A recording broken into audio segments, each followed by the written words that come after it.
Hey guys, welcome back to Music Talk with John. Just going to show you some recent pickups that I have. They've been adding up and I need to get them put away, so I like to do my video before I do that. And I was going to make two videos, but I kind of changed my mind, so I'm just going to show you what I got here recently.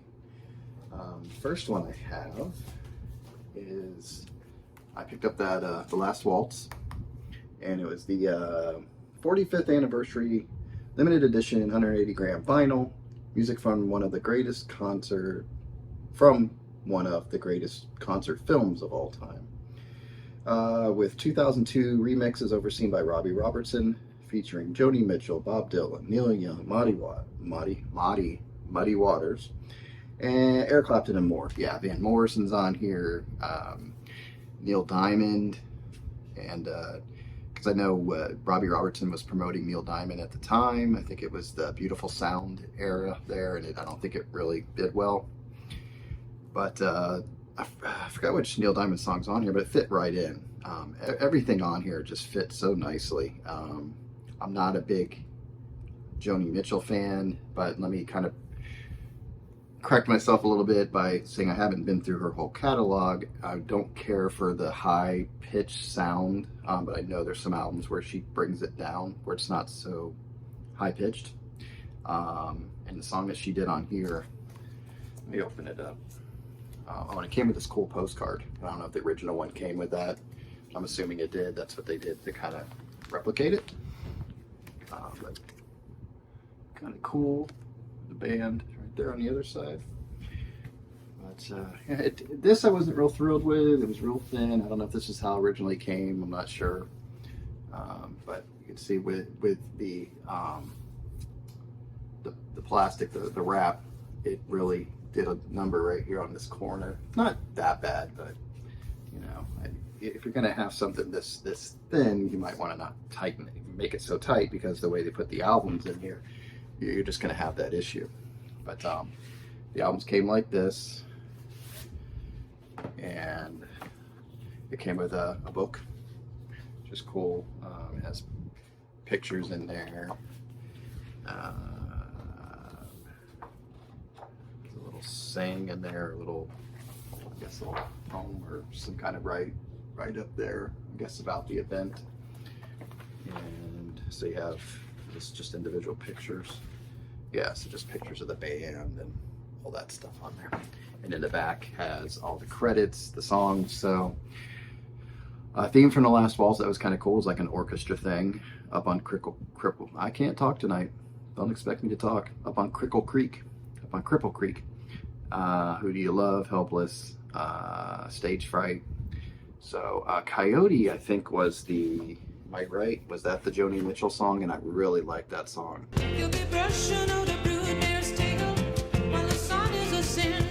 So I liked what she did there. But you have Dr. John on here, the Staples, Muddy Waters comes on, and I know there's one song. He did two songs, I think. Did you do two songs on here? There was one that didn't end up on this. Let's see, where was Muddy? He did Manish Boy. And I forgot what the other song was, but I heard, I streamed this also, and there was another song. I was like, man, it's too bad they didn't expand this out a little bit more, but especially Muddy Waters. But Ronnie Hawkins is on here, Neil Young, Paul Butterfield. So yeah, just very cool. They so it comes with the book and these sleeves, just paper sleeves. They're still doing a lot of that, I guess. They just are doing a replica of the original releases and stuff like that. I don't mind the paper so much. It's when they get, I guess it's more that the plastic, and I'll probably have examples here of that where it really just sticks to the record. It's more like a plastic or glossy thing, whatever that's called. So I don't like that. But this thing sounded great. I played this thing all the way through. Not a pop on it. Sounded really good. Enjoyed the whole thing. Not a dud as far as I'm concerned on this album. So if I picked it up because I didn't have it before, and I've always kind of had my eye on it. And when this showed up at the record store, I was just like, this is the time. This is the time to get it. And it was, because they did a really good job with the production, the engineering, everything like that. So I was real happy with it. So if you don't have it, keep an eye out for this one. Anyway, so that's that one, the band. Next one is the Rumors Live. And I know people have been saying, you know, there's no energy or whatever. I don't know. I thought Stevie Nicks really killed it on a couple of the songs there. She was really getting into it.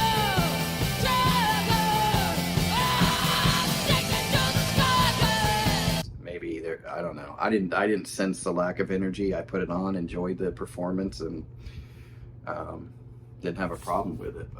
And the sound quality was fine. Sounded good. I don't remember if this was on any kind of fancy. Oh yeah, it was on like the clear vinyl, which is cool. I think this is beginning to be my favorite. Just after, you know, I like the original black vinyl, but I'm starting to like these, and they always sound good. And I don't think it has anything to do with the color or the non-color in this, but I don't know. I just like these, and I'm starting to kind of get a liking to the clear vinyl for some reason. I don't know why. It's weird. So it's a 2-record set. Cool gatefold there. I'm just glad they put this out. I was kind of back and forth on it. Then I played it, streamed it, and I was like, I think I want that, because it does. It's just like every song on here is just killer from the Fleetwood Mac era there, up to 77. Yeah, Say You Love Me, Monday Morning, Dreams, Oh Well. So they even had Lindsey Buckingham going back to Peter Green era Fleetwood Mac, which is very cool. Then Rhiannon, Oh Daddy, Never Going Back Again. But the Gold Dust Woman's on here. Then Blue Letter.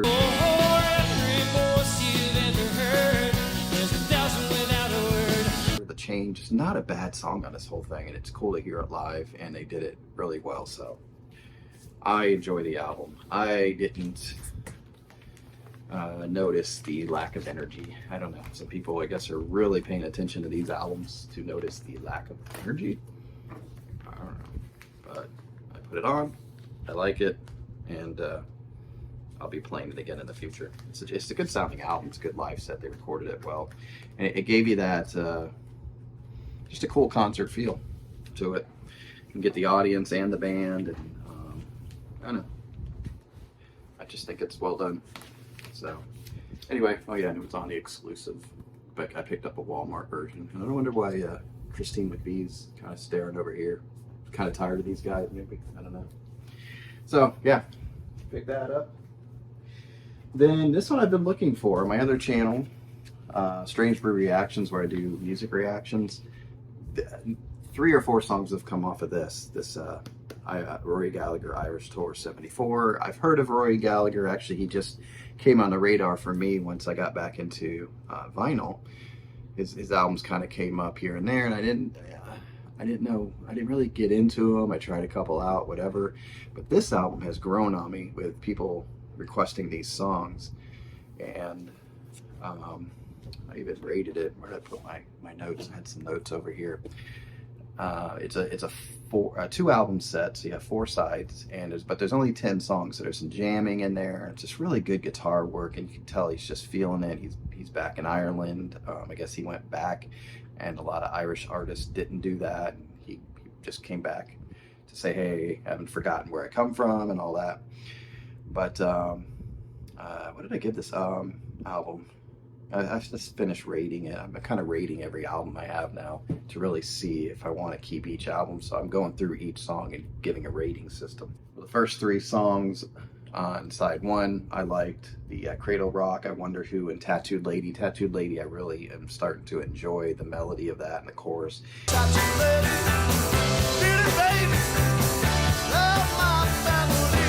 Just the melodic structure of the song I'm starting to enjoy.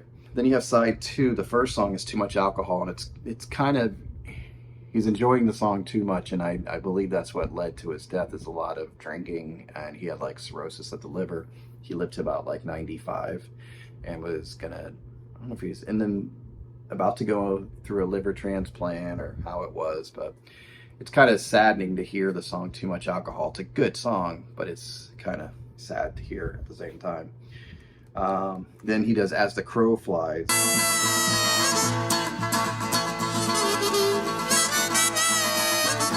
which is a Tony Joe White song, and I'm not familiar with him, but it's an acoustic number, and he plays harmonica on that, and it's really cool. And in A Million Miles Away was one of the songs that I did, requested over on Strange Brew, and really liked that song. So that side was really good. So the first album is solid. This is a good album, and this is, I'm thinking it's an original. I don't think they've reissued this. And I'm gonna show you. So it has its wear. Like, look at that. You got the Major Ring wear and all that even on the front, right? But the albums, and they're, I'm gonna say original sleeves because they're not new, but it's clean. I mean, it's really clean. It has some pops because, you know, it's been around for a while. It probably hasn't been cleaned properly, but not as many as you would expect. And both albums are very clean. I think one of them had a mark. I played it in the record store, and I didn't hear anything in that area. And I played both albums, and just, you know, these little pops probably need a better cleaning. I'm still working on my cleaning system because I read or saw somebody recently said, you know, if you're not going to vacuum out the album properly, don't bother getting it wet when you clean it. So I don't know what you guys think, if you have any comments on that, but they're saying if, because I have the spin one, and it's archaic. You just put the fluid down in a tray, and you just spin the record 3 times and 3 times the other way, and it cleans it. But they're saying if you can't get that water out or suction it out with a vacuum, don't do it, because then you end up like kind of getting the dust in there wet, and it stays in there. So let me know what you guys think. There's so many different theories. I'm trying to come up with, I'm not at the point when I want to pull the trigger on a humming guru, even though I have my eye on it, but I'm not there yet. But so right now I'm just really kind of just dusting it off with a brush before I play it, and then that usually does a pretty good job for the records that I'm getting. I haven't really had a lot of, I've had 1 or 2 where you get that dust buildup on the needle, and I clean that off. So I do want to get a better cleaning system, but I haven't figured it out yet. Next one I have here for you, I saw this album, and I think I've seen a video from her before, but I went ahead and streamed it, and I was like, oh, this is nice. Rhiannon Giddens, and I don't know if her parents were a Stevie Nicks fan, but this is a good album. She has kind of like a country flair to her, a folksy flair, really just classy lady in her videos. She has, let's see, I think I went through this every song on here too. I have to finish doing, I have like 3 more songs to rate. But the first side I have like perfect score, if you want to say. The standout songs, there's Another Wasted Life I really liked. I saw the video for it. And she's showing a lot of these people who were sentenced to either life or a long time in jail. And I guess from the gist of the video, they fought to get their freedom back. It's just another wasted life. Found innocent. So you have a lot of that going on. So that's what that song is about, another wasted life, you know, because of the system kind of thing. So it's an awareness song, but just good folksy stuff. She plays the what is that thing called, not the dobro, the dobro. Oh, and it has cool vinyl too. This is kind of a neat color vinyl, not a pop on it, not a sound, very good sounding album, very cool looking album.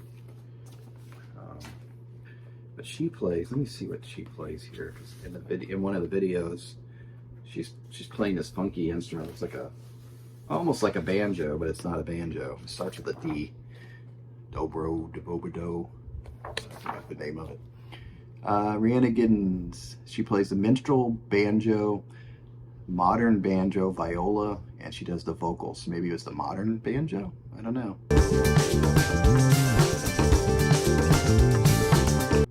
Then you have Jason Isbell was on one of these songs too. He did Yet to Be, and that's a nice song. These are all just really nice songs. Some of it reminds me kind of like Bonnie Raitt in a way. So yeah, if you haven't checked her out, definitely give her a chance. Like the first time I listened to it, I was kind of like, okay, and then the second time it's growing on me more. So enjoy her voice. So just a very well done album, not overproduced. Sounds like acoustic drums, no like processed drums, you know, computerized drums or anything like that. So This next one I was very, very happy to get. I'm not big on your older bands putting out music because usually it's just not that great, in my opinion. I don't usually like it. But this one I heard, by the time I heard the second song, I was like, yeah, I think I'm gonna have to get this album. So I'd only heard Angry, and then when I heard Sweet Sounds of Heaven, I was like, oh man, this is gonna be a good album, I have a feeling. And I think I heard part of one on Howard Stern because he interviewed Keith Richards. So this is Rolling Stones, Hackney Diamonds. I looked it up, and that's just basically a saying for broken glass. So that's what a Hackney Diamond is. But I mean, I love this album. Now, what's interesting, I'm not big on the artwork for this one. I guess it's okay. I don't know, it reminds me of Disney or something, but it's not about the artwork. But what was interesting, it said it was on, what was the phrasing for it? For the vinyl. So I showed you that clear one, right? Indie store exclusive diamond clear heavyweight vinyl, diamond clear, right? So this is diamond clear. It's in a polyline sleeve, which is nice. So here's diamond clear, very similar to that one that the Fleetwood Mac one. So that's your diamond clear, and this is the same color they're doing those Atlantic 75 releases on too. So anyway, but I do like the color, so I think it's funny how they come up with the names for these sometimes. But I do like what they did here. They put the actual album in the polyline sleeve, which it doesn't want to go in sometimes, but it also gave you the option of having this. And this is what I was talking about before with that. This kind of cover, man, really sticks to the vinyl. So I'm so glad they gave me the option of having this, which has credits, no song lyrics, but it has all the credits and everything. And it is cool. They did the Mick Jagger tongue thing out of like broken diamonds or glass or whatever. So I'm glad. I like it when they do that. When they put the album in polylined and give you the option of the actual sleeve or whatever design that they had. So very happy. But man, I'm telling you, when I say I like this album, I really just enjoy it. It got better and better, and it had a great ending. I think I voted it. I think there's only one song that wasn't like, it wasn't filler, just wasn't up to par, but it wasn't bad. So that's the only reason I didn't give it like 100 rating, whatever. I have a system, but it got like 94% out of 100 for me. But what's cool on this is, so Elton John plays piano on Get Close. Yeah, on Get Close. And then Depending on You has Benmont Tench from, Tom Petty and the Heartbreakers. He's a heartbreaker. Bite My Head Off has Paul McCartney on bass. So that was pretty neat to have a Beatle in there. And then you had Charlie Watts on Mess It Up. So before he passed away. And then Live by the Sword was basically the last Stones album featuring your main lineup, where you had Charlie Watts on drums, Bill Wyman on bass, and then you had Elton John join them on that one also for on piano, like a honky tonk thing.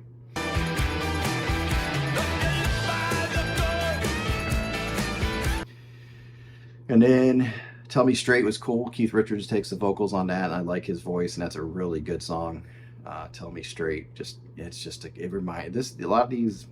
You can hear the modern sort of production in it, but you can feel the old Stones in there, and it just kicks you. It comes in and does a great job.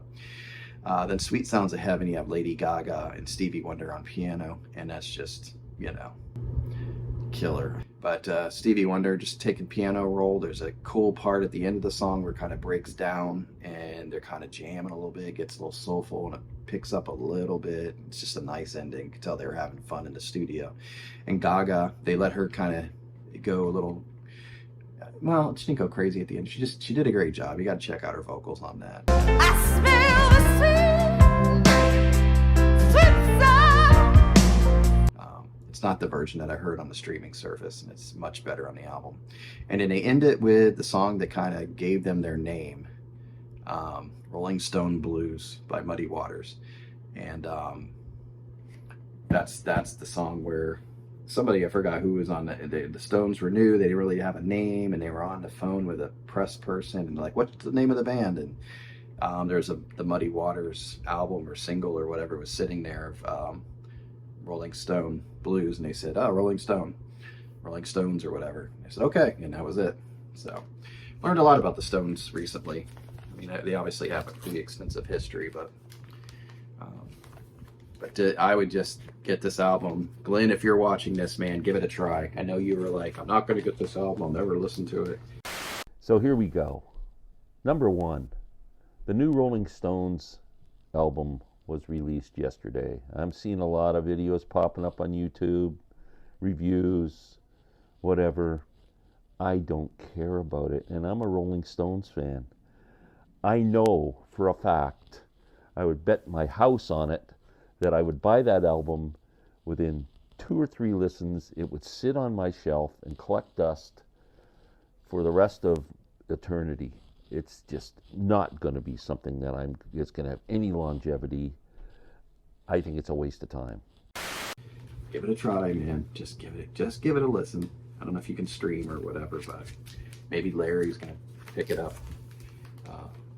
Just get a listen. Maybe if I don't know if Larry watches the Canadian Stud Muffin, but Larry, if you're watching and you got this album, get it to Glenn. Give him that CD for part of your CD challenge if you guys are still doing that. I am really impressed with this, even more than I figured I would really like it from, reading and watching reviews on the album. Even though, I gave some songs like an A-, or I even gave one a B+.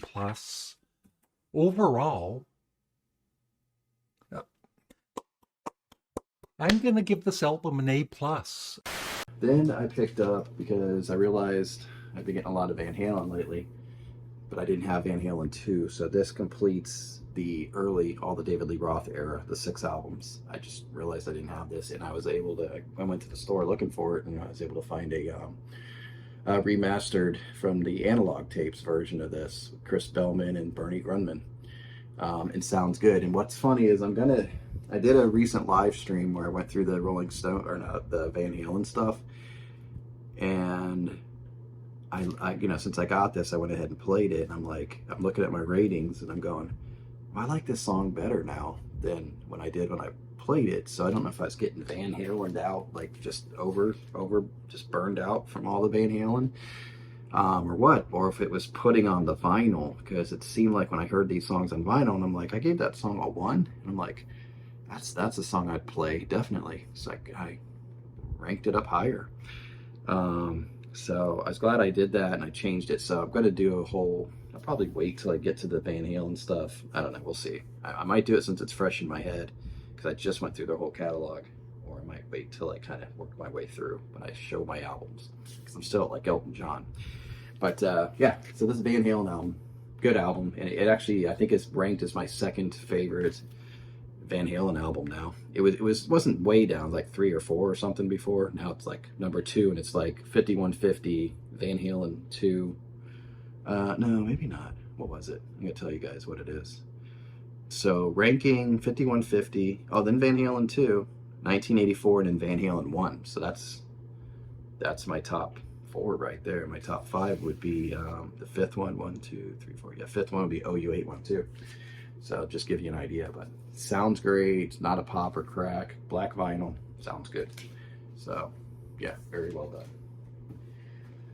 And this is part of what I was talking about right here. So I got it, the Van Halen studio albums, rarities, 5 LPs, remastered from the original tapes by Bernie Grundman.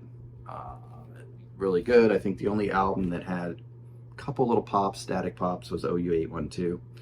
Other than that, it was fine. All the albums sounded good to me. On my system, I enjoyed them. There's actually a time in the house where everybody's kind of off doing everything. I could crank it up, because that's what you want to do with Van Halen, and it sounded good. So I enjoyed that. So it has 5 LPs. I had 2 of them originally. Now I have all the Sammy stuff, which I'm happy with. And had the rarities one. So the rarities, let's make sure I get this right. Like the first side, and it just went downhill for me. I didn't like any of the stuff really that they put on the greatest hits. The best of both worlds, the Sammy stuff wasn't wasn't my favorite, but Apolitical Political Blues by Little Feat, Balachatherium, Crossing Over, and then Respect the Wind was an instrumental for Twister.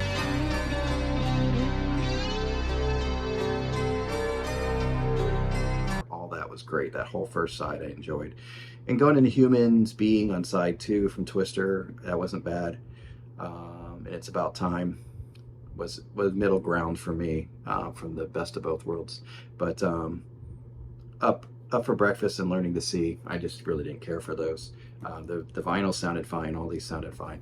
What I didn't, what was weird is, so all of these, I don't know if I want to pull them out, but you got them all in there. But they put them all on that plastic, or that hard, I don't know what you want to call it. And these for the covers.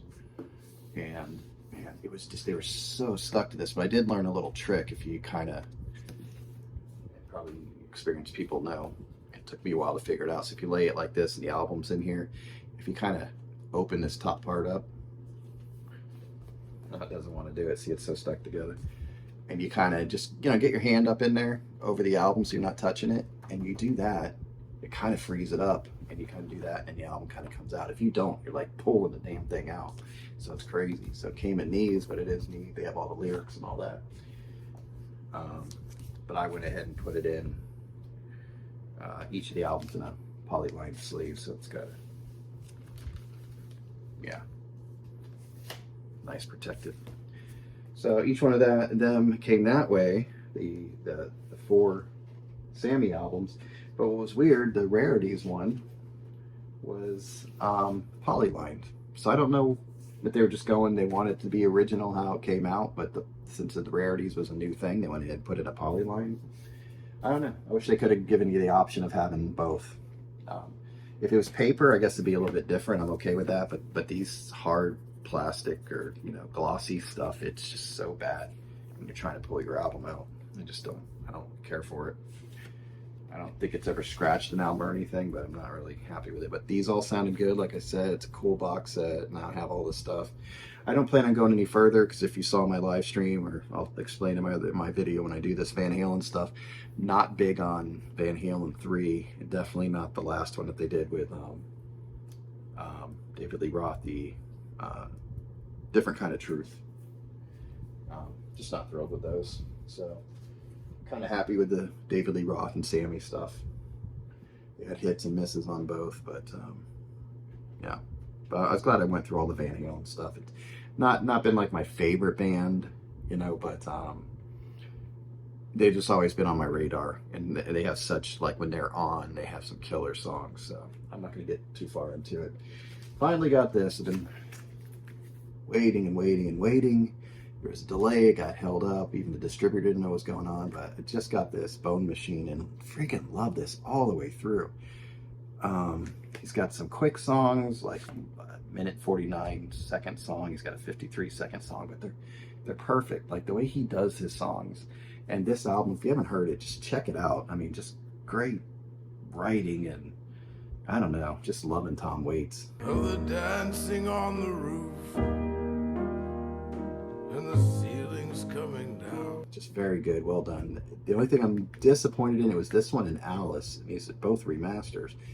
The static pops on them here and there, I was not thrilled with. So I'm hoping it's a one-time through issue. Sometimes you have that issue when you play it through the first time, and then you don't the second. So I'm hoping that goes away. The rest of these, there was 5 of these that came out from his 80s to 90s period, and the majority were fine. Alice wasn't part of that. I've gotten that differently, but out of the 5, this was the one that had some pops on it, but nothing crazy. You can tell it's probably just needs to be cleaned up, and it'll be fine. But man, I enjoyed listening to this. It sounded great. There was a murder in the red bar. Murder in the red bar. I don't know what the original sound like, but man, this one sounds really good. So Bone Machine, Tom Waits. That's pretty much it, but I did get this too. I don't have a lot of Christmas albums, but I love the fact that Walmart redid this. They put it on a green vinyl. Spirit of Christmas. It's not big into Christmas albums. I know Sam St. John is. He likes his Christmas album. But this is definitely one that I enjoy. So I have very few Christmas albums. But man, Ray Charles, yeah. I need to go through my Ray Charles stuff too and really do a video on him. But I have quite a bit of his stuff. This thing doesn't want to go back in. There it goes. So yeah, Spirit of Christmas. I just like the sound of it. I know one of the songs was featured in was it Home Alone or was Christmas Vacation? Yeah, Christmas Vacation. I think it was that Spirit of Christmas. What a wonderful feeling. But just a different sound to a Christmas album. And it's just Ray Charles being Ray Charles. So it's awesome. So that's what I have for you guys. Let me know. Another cool thing, I was able to, so I was using this bag for when I went record shopping and fit my records in it. And I really didn't want to because it came with the Beatles thing and I just want to hang it over my wall over there. But I went into Kingfish the other day and they were nice enough to give me this. So it's the same material and everything. Seems like it. Same thickness and everything. But now I have a Kingfish one. So if you guys go to Kingfish, I think they sell these for like $8 or something like that. But threw some albums in here and it holds them nicely. You can just carry them around. These are great for record shows. I just kind of look, do my thing. I guess when I'm walking, I can't do that because that's right, the albums. I can't remember how I did that. I don't know how I do it. Hanging off my arm or something. But anyway, perfect for record shows. I don't know how many you can fit in there, but maybe 8 to 10 albums or something like that. So I'm guessing. But there you go. But anyway, let me know what you guys think about the albums I just showed you. And if you have any experience with them, or if you have those and you had some of those pops or clicks, or what you think about them, I'm definitely interested to hear about that. And that's what I have for you guys. So until next time, you guys enjoy your music and you take care out there, all right? Bye.